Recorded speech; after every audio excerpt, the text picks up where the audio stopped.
Selamat pagi buat kita semua dan salam sejahtera. Perkenalkan, nama saya Gibi Huta Barat dengan NIM A1JD23051 dari kelas R003 Prodi Sastra Indonesia. Di sini saya akan memaparkan terkait tugas akhir mata kuliah Filsafat Kebudayaan yang dimana saya mengambil judul Nilai-nilai Kristen dalam membentuk budaya dan perilaku sosial. Di tengah dunia yang terus berkembang, nilai-nilai spiritual memiliki peran penting dalam membentuk identitas dan karakter individu maupun masyarakat. Dalam ajaran Kristen, terdapat prinsip-prinsip universal seperti kasih, keadilan, pengampunan, dan kerendahan hati yang tidak hanya menjadi pedoman hidup pribadi, tetapi juga memengaruhi budaya dan perilaku sosial berbagai komunitas. Baiklah, selanjutnya adalah pemaparan dari tema di atas. Selamat menyaksikan.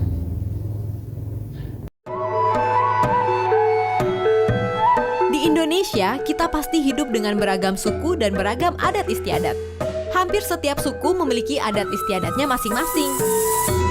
Ada adat terkait dengan kehidupan keluarga, hubungan masyarakat, dan lain sebagainya. Dan di beberapa daerah tertentu, adat masih dipertahankan, bahkan mungkin sangat kuat pengaruhnya bagi masyarakat. Gak pernah sih kalau dari adat gue sendiri. Belum pernah sih.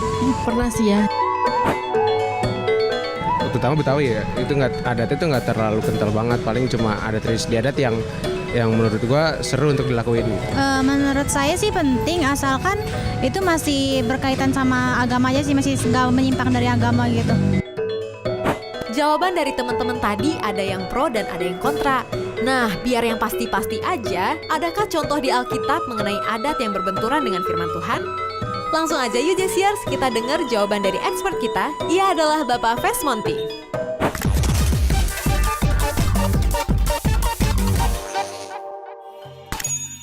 Sebelum saya masuk kepada di dalam kehidupan di Alkitab itu ya tentang adat. Jadi memang adat itu kan memang dibuat oleh manusia.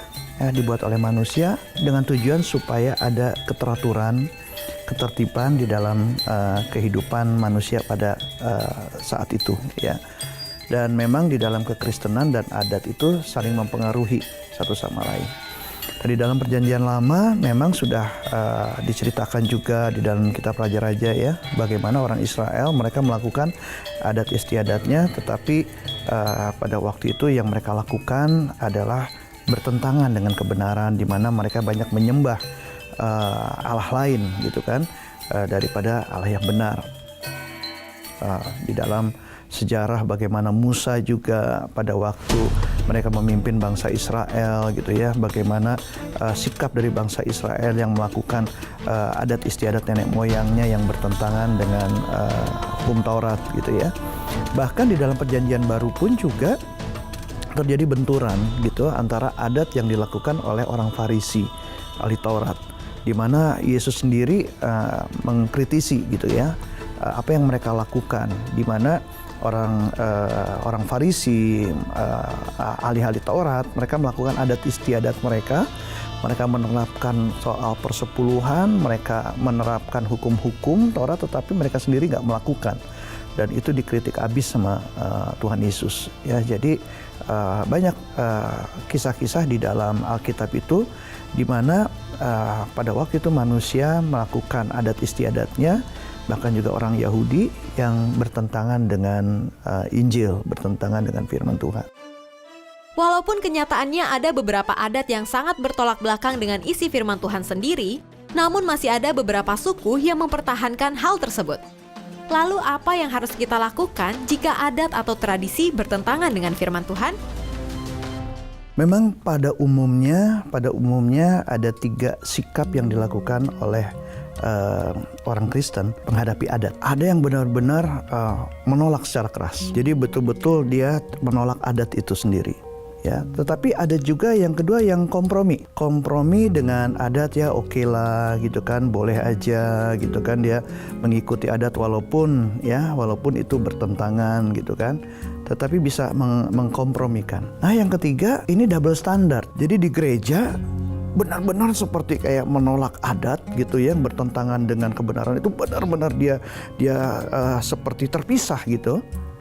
Tetapi di dalam kehidupan sehari-hari itu kompromi abis gitu. Jadi double standard. Nah, pada umumnya 3 hal ini. Nah, saya memperhatikan ketiga hal ini itu nggak sehat.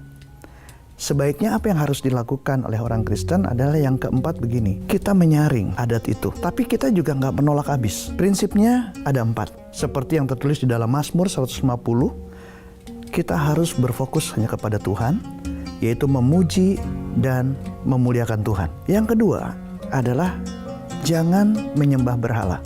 Yang ketiga adalah menjaga kekudusan. Yang keempat, tetap mengasihi Tuhan dan mengasihi sesama. Nah, jadi ketiga hal yang terakhir itu tadi adalah tentang jangan menyembah berhala, menjaga kekudusan, mengasihi Tuhan dan mengasihi sesama. Ini yang harus dijaga nih supaya kita tetap bisa memuliakan dan memuji Tuhan. Nah, di dalam kita meresponi adat ini, kita tetap harus jaga itu. Bukan kita menolak habis adat, tetapi jangan adat itu menjadi berhala buat kita. Jadi jangan sampai adat itu juga membuat kita jadi hidup tidak kudus, dan tetap kita menjaga untuk mengasihi sesama. Firman Tuhan bilang, segala sesuatu itu baik, benar. Tapi nggak semua itu membangun. Ya, segala sesuatu itu baik, benar, tapi nggak semua itu berguna. Jadi di dalam kita meresponi adat, filter kita adalah firman Tuhan. Jadi tidak semua adat itu bisa diterima. Jadi kita harus bijaksana dalam hal ini. Dan kemudian yang kedua itu adalah yang harus diutamakan adalah kebenaran. Adat itu justru harus selaras dengan kebenaran itu sendiri. Dan kemudian yang ketiga, lewat kehidupan kita yang ada di dalam kebenaran itu, biarlah adat itu justru menjadi semakin baik. Buat kalian, jangan lupa like, komen, dan subscribe video ini ya. Jangan lupa juga pencet tombol loncengnya, supaya kamu bisa dapat notif saat kita update video baru. Nah, buat Jesiers yang pengen curhat atau pengen didoakan, kita punya sahabat 24 yang bisa kamu hubungi di sini. Kamu ingin menjadi berkat bagi ribuan orang? Dukung kami untuk terus memproduksi video Kata Alkitab yang akan memberkati puluhan ribu orang dengan memberikan donasi minimal sebesar Rp100.000. Kunjungi juga link di bawah ini ya, atau ke nomor WhatsApp di 0878 7490 5248. Terus saksikan Kata Alkitab. God bless! Baiklah, di sini kita akan menyaksikan video kedua yang dimana membahas bagaimana pandangan orang Kristen terhadap tradisi leluhur Cina yang dijalankan oleh umat Nasrani. Oleh sebab itu, mari kita saksikan. Shalom Pak Pendeta Esra, mengenai tradisi orang Cina atau Tionghoa, apakah orang Kristen atau kita yang sudah percaya Yesus, sudah dibaptis, boleh mengikuti upacara tradisi leluhur, seperti sembahyang orang tua di makam, memegang hiu, dan lain-lain? Bolehkah atau berdosakah? Terima kasih Pak Esra dari Farina di Bogor. Begini, bagaimana kekristenan menilai adat istiadat dan kebudayaan? Kekristenan tidak menyuruh kita menerima semuanya, juga tidak menyuruh kita menolak semuanya. Ya, kenapa? Karena ada budaya-budaya, ada adat-adat istiadat yang sebenarnya baik dan tidak bertentangan dengan iman Kristen. Tapi ada budaya yang sudah bertentangan dengan iman Kristen apabila kebudayaan itu sudah dimasuki atau di dalam kebudayaan itu ada latar belakang konsep agama atau kepercayaan atau teologi tertentu. Ya, sepanjang itu hanya tradisi biasa saja yang tidak ada latar belakang kepercayaan apapun, it's okay. Dan yang penting tidak bertentangan dengan iman Kristen. Tapi ada yang itu mengandung, ya misalnya doa kepada arwah. Itu kan pergi berdoa, mereka berdoa, ada dua kemungkinan. Berdoa kepada arwah orang mati, leluhurnya, atau berdoa untuk leluhurnya. Nah, yang manapun dari keduanya tetap salah. Ya, tetap salah. Karena apa? Karena Kristen tuh percaya bahwa orang kalau sudah mati, itu jiwanya atau rohnya langsung ke surga atau langsung ke neraka. Tubuhnya belum, ya. Tubuhnya masih menunggu kedatangan Yesus kedua kali, hari kebangkitan. Tapi jiwa atau rohnya sudah surga, sudah neraka. Nah, kalau dia sudah masuk ke surga, leluhur kita sudah masuk ke surga karena percaya Yesus, maka leluhur kita itu sudah bahagia dan sejahtera di sana. Ya, mereka nggak butuh doa kita. Ya, mereka tidak butuh doa kita.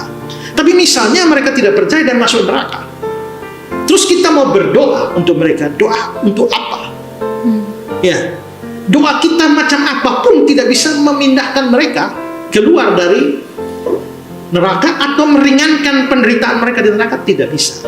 Maka sebenarnya doa kepada orang mati, apalagi itu, ya, karena doa hanya boleh kepada Tuhan. Doa kepada orang mati, arwah leluhur, atau doa untuk arwah leluhur, itu jelas sesuatu yang bertentangan dengan iman Kristen. Selain itu, kitab suci kita juga melarang kita untuk berurusan atau berhubungan dengan arwah-arwah orang mati. Imamat 20 ayat 6. Orang yang berpaling kepada arwah dengan bertanya pada mereka, aku sendiri akan menentang orang itu dan melenyapkan dia dari tengah-tengah bangsanya. Tuhan melarang keras relasi atau membangun komunikasi dengan arwah orang mati. Ya, bisa lihat juga di Ulangan 18, 9-12, Yesaya 8, 19-20, itu ayat-ayat yang melarangnya. Dan karena itulah, apabila ada tradisi, ya saya tidak pukul rata ya, tradisi Tionghoa, ada juga tradisi yang baik, ya harus kita, yang sepanjang tidak bertentangan dengan iman Kristen, silakan. Tapi kalau yang seperti saya jelaskan ini, maka memang sebagai orang Kristen, kita harus menghindarinya. Ya. Baik. Demikianlah pemaparan video presentasi saya. Semoga bermanfaat. Sampai jumpa di video selanjutnya. Terima kasih.